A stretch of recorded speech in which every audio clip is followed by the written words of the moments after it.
welcome to today's episode of Not So Daily Musings. It has been a pretty sizable minute since I sat down and had a chat with you guys. A lot's been going on, so I just wanted to touch base and say hi and let you know what's been going on. I think it must have been 3 or 4 months since the last time I made a video. So I have some ideas about the future. Maybe I'll get to that a little bit later, but why don't we chat about what's been going on in the interim? How spring and summer and so on have been going, because summer is, it's 2/3 of the way over, which is a pretty wild thought. So the first thing I wanted to talk about is university. So I decided to start going to university in January. So I've actually done 9 classes so far. So I did 5 winter semester classes and I did 4 summer classes.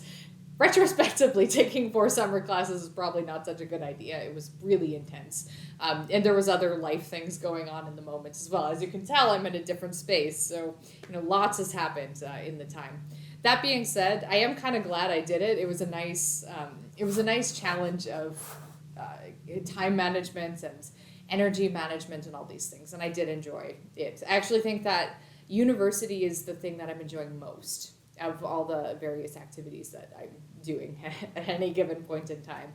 So it's been going well. It's been nice and validating. I shared this in a video a long time ago, but when I was a high school student, really a long time ago, I was a terrible student and I barely passed my classes. I barely passed high school.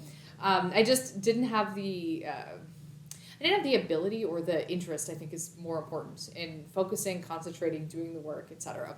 I just, for whatever reason, there's probably a lot of reasons I just didn't do the work. So going from that experience and saying, school's not a system for me, I spent over a decade just not doing any type of schooling aside from piano exams and things like that. And piano exams, even though there's a theory component to them, they're very different. It was much easier for me to hype myself up for taking a piano exam, like performance exam. Practicing piano seemed like, I could commit to that kind of effort, but the kind of effort required to, hand in a school assignment was a totally different thing. But anyways, I just started getting possessed with this idea that I wanted to I've just had such a thirst for knowledge, just such an eagerness to learn, such an excitement about reading and things like this, that I thought, why am I not doing this in a more structured way? It's not about whatever, career in the future. I know that's important for a lot of people. That's kind of not where I'm at, because I already do work that I find pretty satisfying and I enjoy it, and it's my own business, so there's the benefit of that as well. It's more of a sense of I have this deep desire to become better at speaking and become better at thinking and to become better at writing and researching and just building all these skills that supposedly university is supposed to help you build. So I started going, and the validating part of it is I started doing pretty well. So just to brag, just blatantly, just a little bit of bragging. I got a 99 in my Psych 101 class as my final mark. I'm very pleased with that. I tested really well on those exams. I ended up with a 97 in my logic class. So it was a philosophy logic class, basically verbal math. And most classes, actually almost every class I've taken, I've had a mark in the low 90s otherwise. So I'm very pleased with I'm putting in the time, I'm putting in the effort, and I feel like the high marks are kind of not the point. If I get a lower mark, it's still fine. I'm learning. I'm doing my best, I think, is the part that I'm excited about, that I'm trying my best and I'm getting a good mark as a result. It's very nice, especially after being kind of a flunky. So I think the only class that I've had a low mark in, I had an 85, I think, coming out of my English class, and it's just one of those, you got to take an English class, probably even 2. It's hard to get a high mark in English. It's much more subjective, so I can study for an exam apparently, and I have a pretty good memory for facts, but it's different when papers, when does a paper get a 95? It's much easier to score a 95 on a multiple choice test than it is to get a 95 on a paper.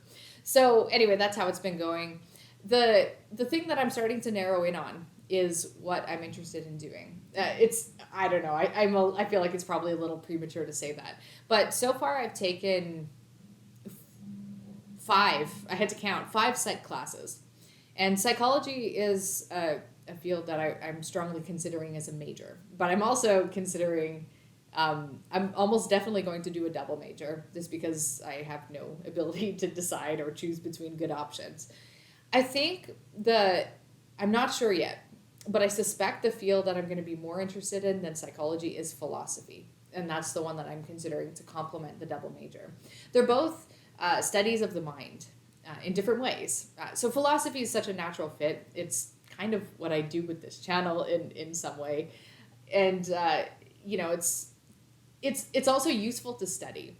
I think I could read literature and interpret literature on my own, maybe with the help of a group engaged in literature, or I could study history on my own to some extent. Studying philosophy on my own seems a little bit more daunting. So I think I might be able to get more value out of taking philosophy classes because I want to be taught, how do I read these dense texts basically. And I'm very interested in philosophy's ability to hone your ability to craft a good argument, to make logical sense, and to think more deeply and broadly. So that's kind of where I'm leaning. I have really loved a history class I've been taking, and I do contemplate if philosophy and history would be a really good combination too. I was briefly considering political science, but I don't think I'm going to go there. Basically anything that gets me researching and thinking and writing. Now with psychology, I don't want to be a psychologist. I like the scientific aspect of it. I like learning how studies are designed, and I like being able to just have a slightly better ability to read a psychological study now, just because I've kind of gotten inside it a little bit more. I've had to do assignments where I'm reading a study and answering various questions about it, or even designing my own. So that's a really useful life skill because I love looking at what other people are doing. This whole update is turning into just Allysia rambles about school. I'm sorry about that. That was not my intent. So I'll wrap this up quickly. But it's useful, I guess, if you see a headline that's, lemon juice reduces weight loss by, I don't know, something like that. It's like, okay, well, how many people were in their trial? What kind of trial was it? What was the independent variable? Just being able to kind of look at that a little bit more critically. I think it's just a super useful life skill that I would not have done as good of a job figuring out how to do on my own. So the conclusion of this is my pursuit in university is to all the things I've already said, but I also want to take advantage of someone else teaching me, not me teaching myself, in the sense that I want to learn things that are hard for me to learn on my own. Or harder, hopefully. Anyways, that's what I've been doing with school. I'm going to have another full semester ahead in the fall. I've been reading not that much. I mean, a lot and not that much all at the same time, right? So reading for fun, not that much. Reading for school, lots of that. So my, the whole, 52, like a book a week that I do is not gonna happen this year, but that's fine. I read a really good book recently though called 4,000 Weeks by Oliver Burkeman. That one really just made me kind of pause and think about not mortality in a grim way, but in a way where I'm like, yeah, I mean, obviously life is to be enjoyed. Sort of the main takeaway I got from that. Actually, tomorrow I'm going to do a podcast only episode. So just so you guys know, not all of you will know this, I also release the audio of these videos to podcasts. So if you're, getting podcasts on Spotify or whatever, these are there. Daily Musings exists there. Daily Musings. But sometimes it's easier to not, pull out the whole video camera and do the whole thing. And even beyond that, there's something that's different with podcasts that feels a little bit more intimate. It's easier to, I think, I don't want to say be more emotional. That maybe sounds a little like mushy. Just mean it's just a different type of connecting, a different type of communicating. So I'm going to be dabbling with that a little bit in the future. I'm going to try to, at least for the next few weeks, do some videos and also do some podcast episodes to the tune of something that amounts to daily as a little bit of a trial. We'll see how it goes. So that's my future thoughts, kind of all mixed into this mash of words that are coming at you. So I wrote my first big paper. I moved, so here I am. That was a big thing. A person who's really close to me had a pretty significant health crisis. So a few months was spent in various states of uncertainty and chaos as a result of that. Things are maybe fine, so we'll see how that goes from here. But that really made things very challenging towards the end of spring. I've been writing a little bit, not a lot. One other thing I wanted to share with you that was kind of like a fun little. I didn't tell any of my friends that I did this. I told one, I think. I thought it would be weird if I told them, but I did a 30-day trial where the trial was to socialize with someone every day. And not just like my partner or whatever else. The socializing was like it had to be either like some kind of phone call. It could be a Zoom call or a phone call. As long as it had some substance. I didn't want to put a time limit on it. I mean, I could have a really deep and meaningful 20-minute call. But I could also have a really deep and meaningful 3-hour call. Didn't really matter. But as long as I had something like that, or an in-person hangout with people, one person, group of people, didn't matter. And the goal was to do that literally every day, which was overwhelming at a time when I was trying to hustle and write a paper, and everything else that I'm doing work-wise and stuff. But yeah, it was cool. It was fun. The whole inspiration of it was, I was thinking about the olden days, like the 90s. I was thinking a lot about the 90s. That's going to be something I talk about in the podcast tomorrow. 90s is kind of like tongue-in-cheek. It's not like the 90s was this perfect time or anything. But pre-communicating on video and internet and social media and all these things, I just remember I hung out with my friends every day. It was just a thing that we did. I also work from home, so I'm not as social as maybe somebody who goes to a job and sees people in person. So it felt important. It felt that, have I lost something in this modern era with technology at my fingertips, but no friends anywhere to be found? I wanted to just see what it felt like. And it was great. It was actually really easy, way easier than I thought to just coordinate. And even now, I haven't been doing it for about a month, and I'm thinking like, oh man, I'm only seeing someone like a couple times a week. But it's not that hard to like pick up the phone or to spend 2 minutes sending a message, hey, do you want to hang out on Friday or something like that? So actually it was easy. It made it harder to find time to do my work and do other things. That was a little bit challenging, but it wasn't as challenging as I thought it would be. And it was really fun. I mean, I had lots of time spent with family. I went to like a cabin and hung out with people there. Just had lots of random one-on-one hangouts, and it was just a really, really enjoyable month. Highly recommend. It was a 30-day trial I looked upon with some apprehension because I'm like, this is going to take away such precious time. And then it just sort of made me remember, oh yeah, time is precious, and I love hanging out with the people I love. Go figure. That makes life better. Who would have thought? Anyways, I'm going to wrap this conversation up now because I feel like this is getting a little long, but that's the quick update.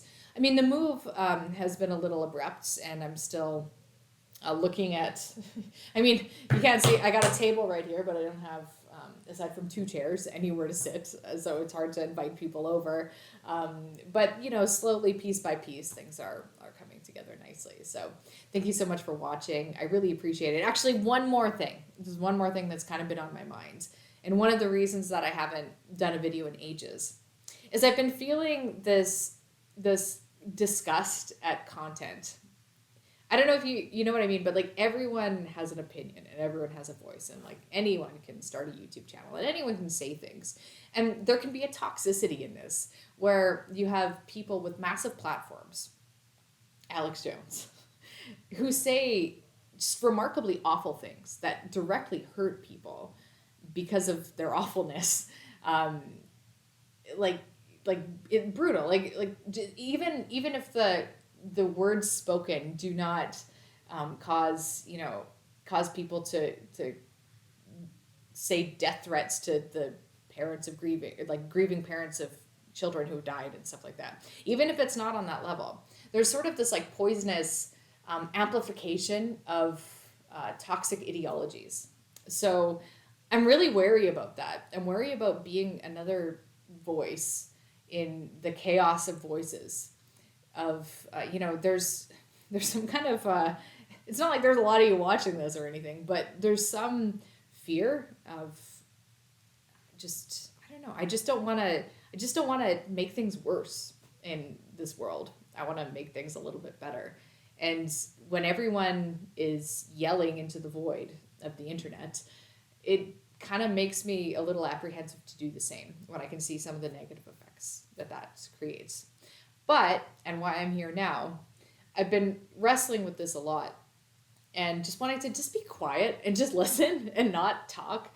I'll probably get back into that mode again. But I was also thinking, you know what? Like, this would be so dumb if I were to do this with music. If I were to say, man, there's so much bad music out there, I'm not going to make music. I'm not going to write music. That would make no sense. So why am I applying the same kind of idea to a creative outlet that I enjoy? Maybe that's a way of washing my hands of any type of responsibility, but that's what I'm thinking right now. Anyways, now I'm done. Thank you so much for watching, and I'll catch you in the next one.